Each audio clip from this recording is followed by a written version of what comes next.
At my old job, during our business reviews and when we were reviewing things like finances, there were things that I was just missing that were going over my head. And that's when I realized that I needed to come back and to be getting an MBA.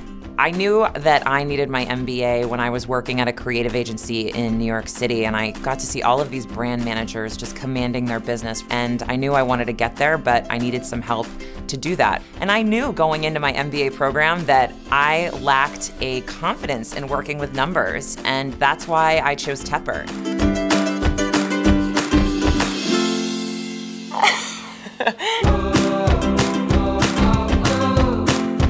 More and more folks are realizing that data is becoming a bigger part of life, and being able to back up your assertions with evidence and numbers and metrics is a lot more reasonable way to approach problem solving. And I think that it's a great time to be analytical, it's a great time to be really sharp at numbers, because I think it's the new cool thing. So you're not walking in and saying, I think this strategy will increase profits.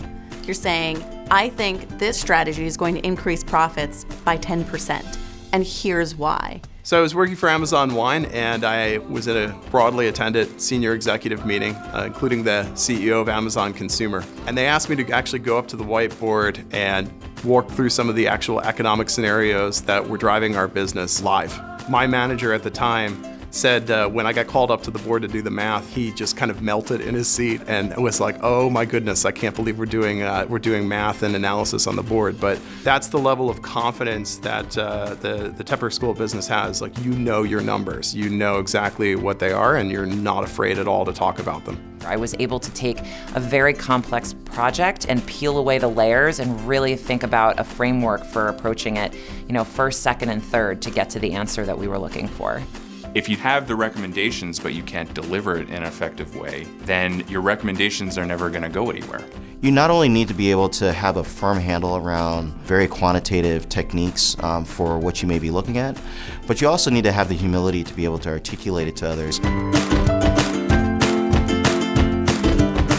I would say before my time in business school, I thought leadership was about taking command or charge of a team. And since my time at Tepper, and certainly in my time at Heinz, Dannon, and now American Express, I've learned that leadership is really about inspiring those around you and guiding that group of people to a place that everyone's excited about and that truly has an impact. I always thought leaders and good communicators were naturally charismatic. It turns out these things can absolutely be learned, they can be taught, they can be practiced, and that's something I really had an opportunity to do here at Tepper. It's probably one of a small handful of schools where you could say, the problem-solving skills of the graduates are a differentiator in the market.